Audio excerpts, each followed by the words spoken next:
दिगंबरा दिगंबरा श्रीपाद वल्लभ दिगंबरा. कथा श्रीपाद श्री वल्लभ स्वामींच्या. दयाघन श्रीपाद श्री वल्लभ स्वामींची आपल्यावर कायम कृपादृष्टी असते. श्रीपाद श्री वल्लभ स्वामी आणि शंकर भट यांची ही कथा. सिद्धयोगींद्राच्या आश्रमातील अनुभव घेतल्यानंतर शंकर भटांनी आपले सामान आवरून चालण्यास सुरुवात केली. दुपारपर्यंत चालल्यानंतर एक लहानसे गाव लागले. ते गिरिजनाचे गाव होते. त्यात एक सुद्धा ब्राह्मणाचे घर नव्हते. शंकर भटांना तर भुकेने व्याकुळ केले होते. त्या गावातील एक वृद्ध गृहस्थाने शंकर भटास थोडा मध आणि फळे आणून दिली. ती फळे खाणार इतक्यात एक कावळा त्यांच्या डोक्यावर येऊन बसला आणि चोचीने डोक्यास इजा करू लागला. त्यांनी त्याला हकलण्याचा प्रयत्न केला, परंतु तो व्यर्थ झाला. अजून 4-5 कावळे उडून आले आणि ते शंकर भटाच्या हातावर खांद्यावर बसून इजा करू लागले. त्यावेळी ती फळे आणि मध तेथेच टाकून शंकर भटाने तेथून पळ काढला. कावळ्यांनी केलेल्या जखमाने त्यांचे शरीर रक्तबंबाळ झाले होते. कावळे त्यांचा सारखा पाठलाग करीतच होते. त्यांनी मनोमनी श्रीपाद प्रभूंची या संकटापासून सुटका करण्याची प्रार्थना केली. थोड्या अंतरावर एक औदुंबराचे झाड दिसले. त्या झाडाखाली शंकर भट विश्रांतीसाठी बसले.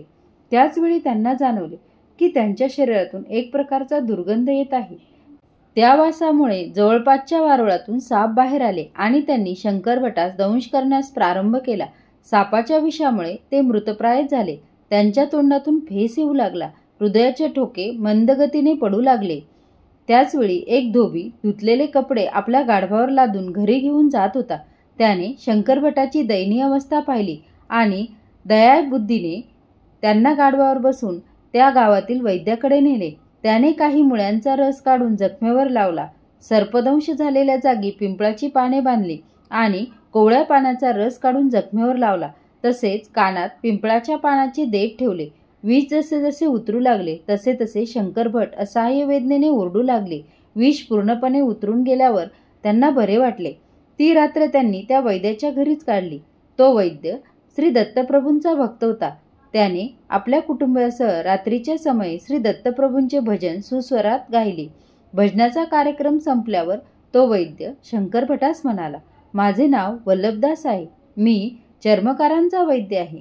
मी जाणतो की तुम्ही श्रीपाद श्री वल्लभांच्या दर्शनास निघाला आहात. तुम्हाला कावळ्याकडून त्रास झाला व सर्पदंश का झाला हे सुद्धा मला माहीत आहे. आपले नाव शंकर भट आहे ते मी जाणतो. वल्लभदासांचे ते वक्तव्य ऐकून शंकर भट अवाकच झाले.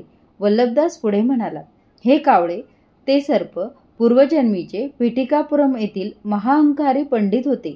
त्यांनी श्रीपाद प्रभूंचे सत्यस्वरूप न जाणता अहंकाराने त्यांचा विरोधच केला होता. त्यांनी तुझे रक्त चाकल्याने त्यांना उत्तम गती मिळाली. वल्लभदास पुढे म्हणाला, शंकर भटा, तू लहान असताना विष्णुमूर्तीचे ध्यान श्लोकाचे पठण करीत होतास. त्यावेळी तू विनोदाने एका श्लोकाचा चूक अर्थ आपल्या मित्रांना सांगत होतास. तो श्लोक असा होता, शुक्लांबरधर विष्णू चतुर्भुजम प्रसन्न वदने ध्यायेत सर्व विघ्नोपशायन्ते. याचा विनोदाने केलेला अर्थ श्री दत्तप्रभूंना आवडला नाही. त्याची शिक्षा म्हणून तुला धोबी लोकांनी गाढवावर बसून आणले.